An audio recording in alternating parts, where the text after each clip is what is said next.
आज हम लोग एनसीईआरटी में क्लास 12th का जो पॉलिटिकल साइंस है उसका चैप्टर नंबर 6 करने वाले हैं। चैप्टर का नाम है पर्यावरण और प्राकृतिक संसाधन। तो इस चैप्टर का पूरा समरी हम लोग इस वीडियो में देखने वाले हैं।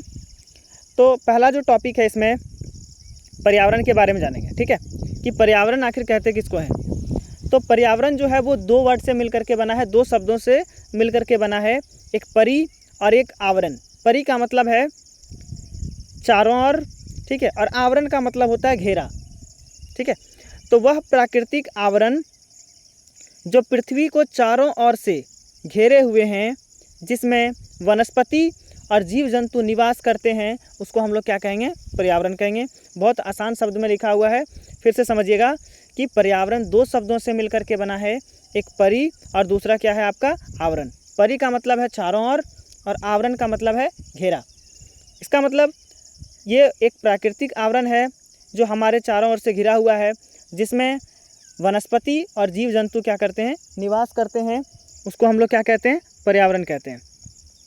दूसरा टॉपिक है प्राकृतिक संसाधन। प्राकृतिक संसाधन किसको कहेंगे? समझिएगा। तो प्रकृति से प्राप्त वह साधन जिसका उपयोग मनुष्य अपनी आवश्यकताओं की पूर्ति के लिए करता है, वह प्राकृतिक संसाधन कहलाता है, ठीक है। ये जो साधन है ये कहाँ से प्राप्त होते हैं? हम लोगों को प्रकृति से ही प्राप्त होते हैं। इसको कोई मनुष्य के द्वारा बनाया नहीं जाता है, लेकिन मनुष्य अपनी आवश्यकताओं की पूर्ति के लिए इसका उपयोग करता है, इसीलिए इसको नाम क्या दिया गया है? प्राकृतिक संसाधन। प्राकृतिक संसाधन। अब है अगला, इसमें कुछ कट गया है, यहाँ लिखा हुआ है कि पर्यावरण की जो वर्तमान समस्याएं हैं वो क्या क्या है। पर्यावरण में वर्तमान समस्याएं क्या क्या है, इसके बारे में जानना है। तो वर्तमान समस्या क्या है पर्यावरण में? समझिएगा। पर्यावरण की जो वर्तमान समस्याएं हैं ये निम्नलिखित है। अभी के समय में पर्यावरण को लेकर के बहुत सारी समस्याएं हैं। जैसे पहला नंबर, कृषि योग्य भूमि जो है वो क्या हो रहा है? घट रहा है, क्योंकि जो ज़मीन कृषि योग्य था वहाँ पे अब घर बनाए जा रहे हैं, और घर बनाए जाने के कारण वो ज़मीन जो है वो कृषि योग्य अब नहीं रह रहा है। दूसरा है कि चारागाह में चारे खत्म हो रहे हैं, ठीक है। जो चारागाह जगह के ज़मीन थे उन ज़मीनों पर अब घर बनाए जा रहे हैं, फैक्ट्री बनाए जा रहे हैं, जिसके कारण वो जगह भी अब क्या होता जा रहा है? धीरे धीरे समाप्त हो जा रहा है। मत्स्य भंडार भी घट रहा है। मछली उत्पादन का भी जो स्रोत था वो स्रोत धीरे धीरे क्या होता जा रहा है? घटते जा रहा है। तो ये सभी समस्याएं अभी पर्यावरण में वर्तमान में चलती जा रही है। अगला जो है वो जल का प्रदूषण भी धीरे धीरे बढ़ते जा रहा है। जल प्रदूषण बहुत ज़्यादा बढ़ते जा रहा है। अगला है कि खाद्य उत्पादन में कमी हो रही है। जो खाद्य का उत्पादन है उत्पादन में भी धीरे धीरे क्या होती जा रही है? कमी होती जा रही है। ये भी अभी के समय में पर्यावरण की जो है वो बहुत बड़ी समस्या है। विकासशील देशों में पीने का जो स्वच्छ पानी नहीं है।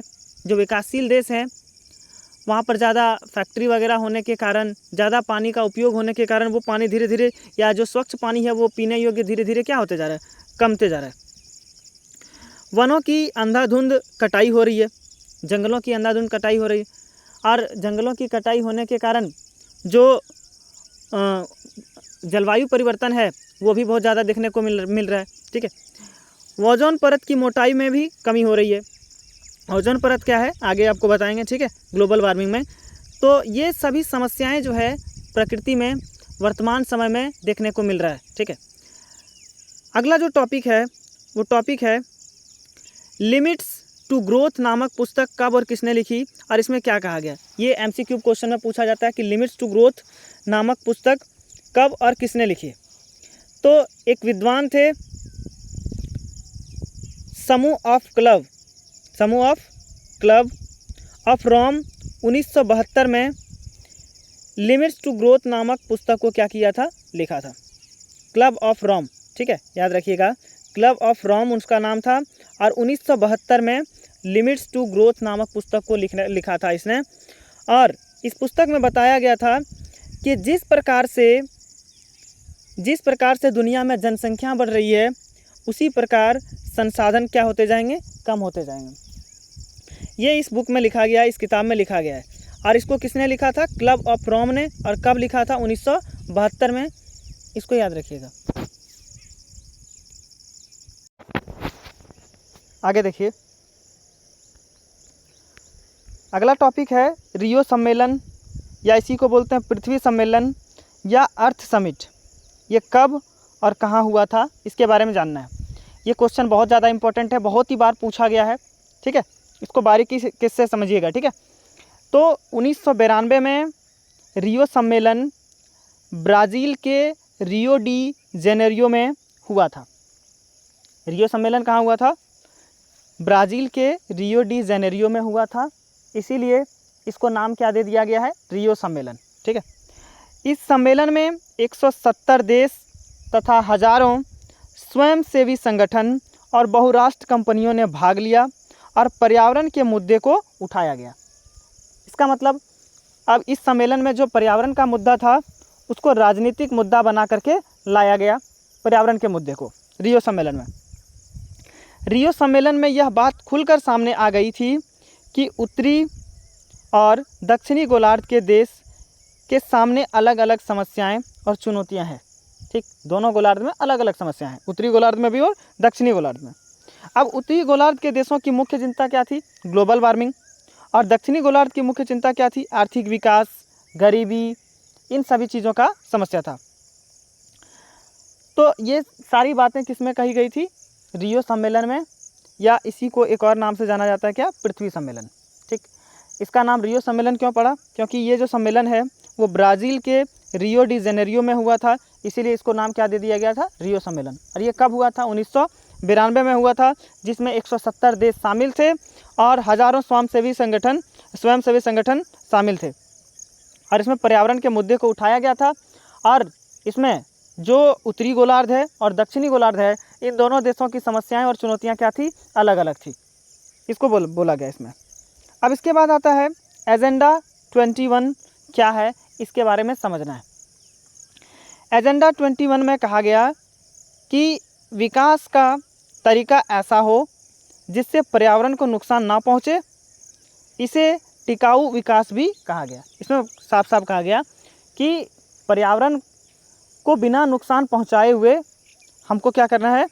विकास के तरीके को अपनाना है और विकास को आगे बढ़ाना है, ठीक है। लेकिन इसकी आलोचना हुई। आलोचना में क्या हुआ कि कहा गया कि एजेंडा 21 में पर्यावरण पर कम और विकास पर अधिक ध्यान दिया जा रहा है। जबकि इसमें बातें क्या कहा गया था एजेंडा 21 में कि विकास का तरीका ऐसा होना चाहिए जिससे पर्यावरण को कोई नुकसान नहीं पहुंचे। लेकिन आलोचना इसका किया जा रहा है और आलोचना में बोला जा रहा है कि इसकी जो आलोचना है उसमें पर्यावरण पर कम ध्यान दिया जा रहा है और विकास पर अधिक ध्यान दिया जा रहा है, ठीक है। अगला टॉपिक है आवर कॉमन फ्यूचर नामक रिपोर्ट से क्या चेतावनी दी गई थी? एक रिपोर्ट था जिसका नाम दिया गया था आवर कॉमन फ्यूचर। तो रियो सम्मेलन से 5 वर्ष पहले यानी 1987 में आवर कॉमन फ्यूचर नामक रिपोर्ट छपा था। इस रिपोर्ट में यह बताया गया था कि विकास के चालू और तौर तरीके आगे चलकर टिकाऊ साबित नहीं होंगे, क्योंकि विश्व के दक्षिणी हिस्से में औद्योगिक विकास की मांग अधिक प्रबल है। रियो सम्मेलन के 5 साल पहले ही ये एक रिपोर्ट छपा था जिसका नाम था क्या? Our common future. इस रिपोर्ट में क्या बताया गया था कि आर्थिक विकास का जो तरीका है वो ज़्यादा टिकाऊ साबित नहीं होगा, क्योंकि विश्व के जो दक्षिणी हिस्से है उसमें औद्योगिक विकास का मांग बहुत ज़्यादा है। मतलब वहाँ औद्योगिक विकास को बहुत ज़्यादा बढ़ावा मिल रहा है, जिस कारण से ये आर्थिक विकास को उतना अच्छे से साबित नहीं कर पाएगा। अगला टॉपिक है साझी संपदा।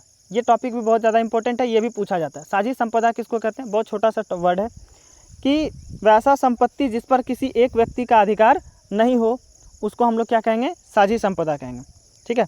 तो वे सभी संसाधन जिस पर किसी एक का नहीं बल्कि पूरे समुदाय का अधिकार हो उसे हम लोग क्या कहेंगे? साझी संपदा कहेंगे। जैसे मैदान, कुआं, अंतरिक्ष, वायुमंडल इत्यादि, इन पर किसी एक व्यक्ति का अधिकार नहीं होता है, इसीलिए इसको हम लोग क्या कहते हैं? साझी संपदा कहते हैं।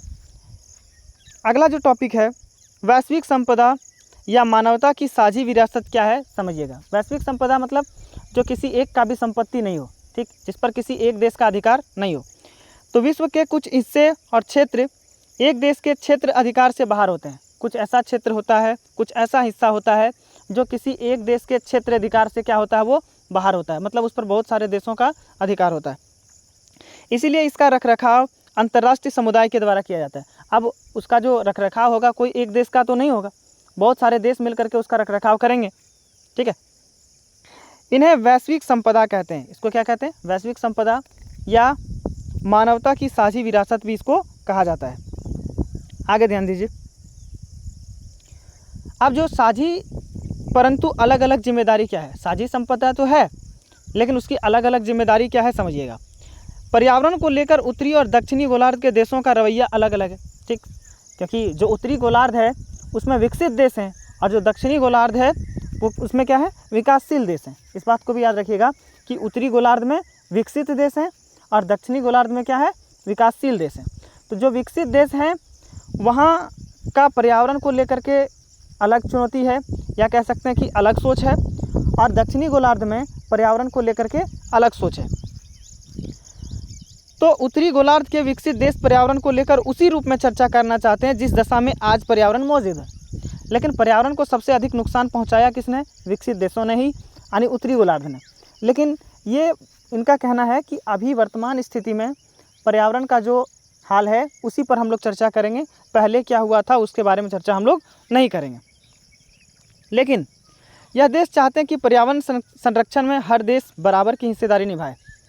उत्तरी गोलार्ध का कहना है कि पर्यावरण का जो संरक्षण है उसमें प्रत्येक देश अपना बराबरी का हिस्सेदारी निभाए। लेकिन विकासशील देश का क्या कहना है, दक्षिणी गोलार्ध वाले का, कि पर्यावरण को सबसे अधिक नुकसान किसने पहुंचाया है? विकसित देशों ने पहुंचाया है। इसलिए नुकसान की भरपाई की ज़्यादा विकसित देशों ही करे। विकासशील देश तो अभी औद्योगिकरण की प्रक्रिया से गुजर रहे हैं। दक्षिणी गोलार्ध के लोगों का कहना है कि पर्यावरण को संरक्षित रखने में सबसे अधिक योगदान किसका होना चाहिए? विकसित देशों का, क्योंकि सबसे अधिक नुकसान भी किसने पहुंचाया है? विकसित देशों ने पहुंचाया। ठीक है,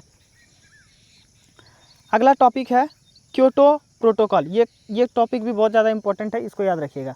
क्योटो प्रोटोकॉल क्या होता है समझिएगा। क्योटो प्रोटोकॉल जो है एक अंतर्राष्ट्रीय समझौता था। ये क्या था? अंतर्राष्ट्रीय समझौता था। इसके अंतर्गत औद्योगिक देशों के लिए ग्रीन हाउस गैसों के उत्सर्जन को कम करने के लिए लक्ष्य निर्धारित किया गया था। ये क्या था? समझौता था। और उस समझौते में क्या समझौता लिया गया था कि ग्रीन हाउस गैस को हम लोगों को क्या करना है? कम करना है।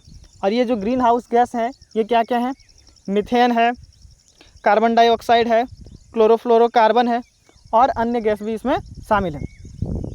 तो इस समझौते में क्या कहा गया था कि जो ग्रीन हाउस गैस है उस गैस के उत्सर्जन को क्या करना है? हमको कम करना है।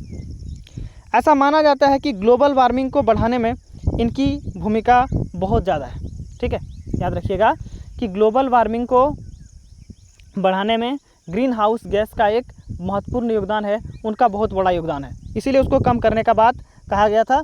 और किस में कहा गया था? क्योटो प्रोटोकॉल में कहा गया था। अगला टॉपिक है वन प्रांतर। वन प्रांतर क्या होता है समझिएगा। ठीक है, ये भी बहुत इजी टॉपिक है।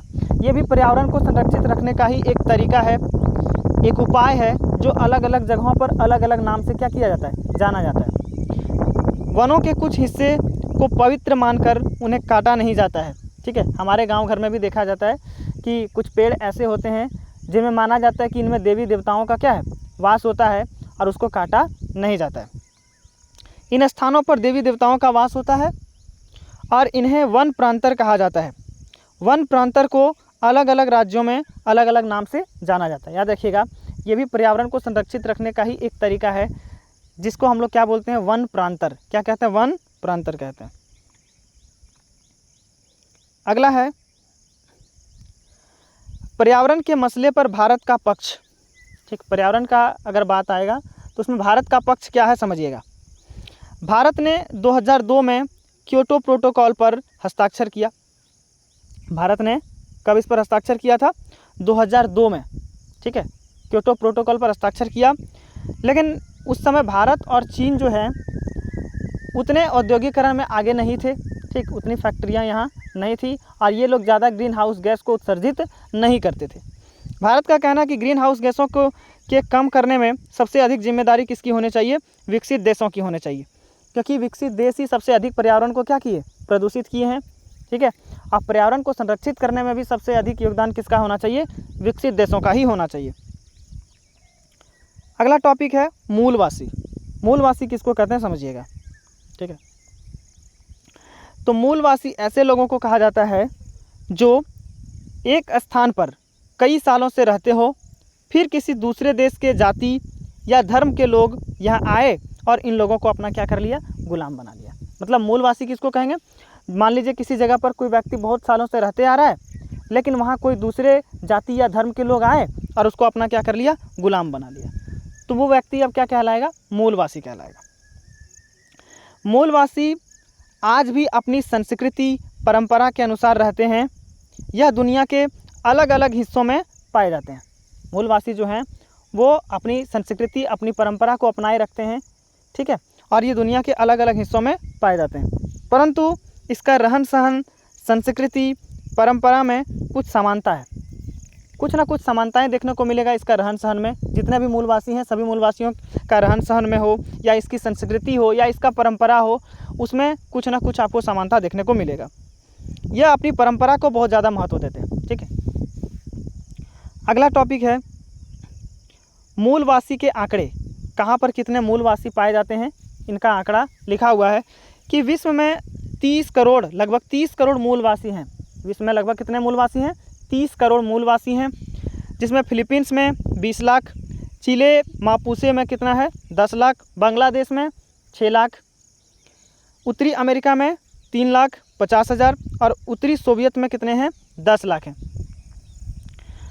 तो ये मूलवासियों के आंकड़े लिखे हुए हैं कुछ, इनको आप अच्छे से याद रखिएगा। वैसे उतना पूछा जाता है नहीं ये, ठीक है। अगला जो टॉपिक है ग्लोबल वार्मिंग, ये बहुत ज़्यादा इंपॉर्टेंट है। ये क्वेश्चन पूछे जाते हैं कि ग्लोबल वार्मिंग से आप क्या समझते हैं, तो ग्लोबल वार्मिंग क्या है समझिएगा अच्छे से, ठीक है। हालांकि इस टॉपिक को आप क्लास 10th में भी पढ़े होंगे। ग्लोबल वार्मिंग क्या है समझिए। तो वायुमंडल के ऊपर एक ओजोन गैस का पतला सा परत है या एक ओजोन गैस का परत है, और ये परत क्या करता है, सूर्य के प्रकाश किरणों को पृथ्वी पर आने से पहले छन करके या उसको पराबैंगनी किरणों को रोक करके पृथ्वी के सतह पर आने देता है। और यदि मान लीजिए ये परत में कमी हो जाए या इस परत में छिद्र हो जाए, तो जो पराबैंगनी किरणें हैं वो सभी किरणें कहाँ तक आने लगेगी, पृथ्वी की सतह तक। और पृथ्वी के सतह तक यदि ये किरणें आएगी तो पृथ्वी का तापमान धीरे धीरे क्या होने लगेगा, बढ़ने लगेगा। और पृथ्वी का तापमान बढ़ने से जो ग्लेशियर है वो ग्लेशियर धीरे धीरे क्या होने लगेंगे, पिघलने लगेंगे। और ग्लेशियर के पिघलने से जो समुद्र का जल स्तर है वो धीरे धीरे क्या होने लगेगा, बढ़ने लगेगा। और जब समुद्र के जल स्तर बढ़ने से क्या होंगे, जो समुद्र के किनारे बसे छोटे छोटे शहर हैं वो शहर क्या होंगे, उन शहरों के लिए ये खतरा बन जाएगा, हो सकता है वो समुद्र में डूब जाए। तो इसको हम लोग क्या नाम देते हैं, ग्लोबल वार्मिंग। क्या नाम देते हैं, ग्लोबल वार्मिंग, याद रखिएगा इसको। अगला टॉपिक है वैश्विक राजनीति में पर्यावरण की चिंता अपरिहार्य है, स्पष्ट करें, ठीक है। जो विश्व की राजनीति है उसमें पर्यावरण की चिंता को भी अब शामिल कर लिया गया है। तो क्या चिंता है, सबसे बड़ी चिंताएं क्या क्या है, इसके बारे में लिखने बोला गया। ये क्वेश्चन भी इंपॉर्टेंट है, पूछा जाता है। तो इसके निम्नलिखित कारण हैं पर्यावरण का चिंता को लेकर के। सबसे बड़ा चिंता है कि बढ़ता हुआ प्रदूषण दिन ब दिन क्या होते जा रहा है, बढ़ते जा रहा है। और दूसरा, प्रदूषण बढ़ने के कारण ओजोन परत में भी धीरे धीरे क्या होती जा रही है, कमी होती जा रही है, छिद्र होते जा रहा है। तीसरा है प्राकृतिक संसाधनों का दोहन। जो प्राकृतिक संसाधन है उनका बहुत ज़्यादा उपयोग किया जा रहा है, दुरुपयोग किया जा रहा है, ठीक है। चौथा है जनसंख्या में वृद्धि, ये तो सबसे बड़ा कारण है, ठीक है। जैसे जैसे जनसंख्या बढ़ता है वैसे वैसे ही इन सभी चीज़ों में भी बढ़ावा होते या बढ़ती जाती है। ये सब जो उपजाऊ ज़मीन है, मत्स्य भंडार हैं, चारागाह का तेज़ी से घटना, ये सभी कारण भी पर्यावरण को बहुत ज़्यादा प्रभावित करती है। एक और पॉइंट है स्वच्छ पेयजल की कमी। जो साफ पीने का पानी है उनकी दर में भी धीरे धीरे क्या होती जा रही है, कमी होती जा रही है। अगला क्वेश्चन है विश्व में पर्यावरण प्रदूषण के क्या कारण हैं और इसका संरक्षण कैसे किया जा सकता है। पर्यावरण प्रदूषण का कारण और संरक्षण, ये क्वेश्चन तो बहुत ही ज़्यादा इंपॉर्टेंट है, बहुत साल पूछा भी गया है, ठीक है, याद रखिएगा इसको। प्रदूषण का कारण तो हम लोग अभी पढ़ ही लिए, और एक बार देख लेते हैं। प्रदूषण के कारण क्या क्या है, जनसंख्या में वृद्धि, दूसरा है वनों की कटाई, तीसरा है परिवहन के अत्यधिक साधन, आजकल सभी के घर में कम से कम 2-3 एक गाड़ियाँ तो है ही उपलब्ध, ठीक। तो ये भी एक प्रदूषण को सबसे अधिक बढ़ावा देने का कारण है। संसाधनों का अधिक दोहन, संसाधन का अधिक से अधिक हम लोग उपयोग करते हैं, ये भी कारण है।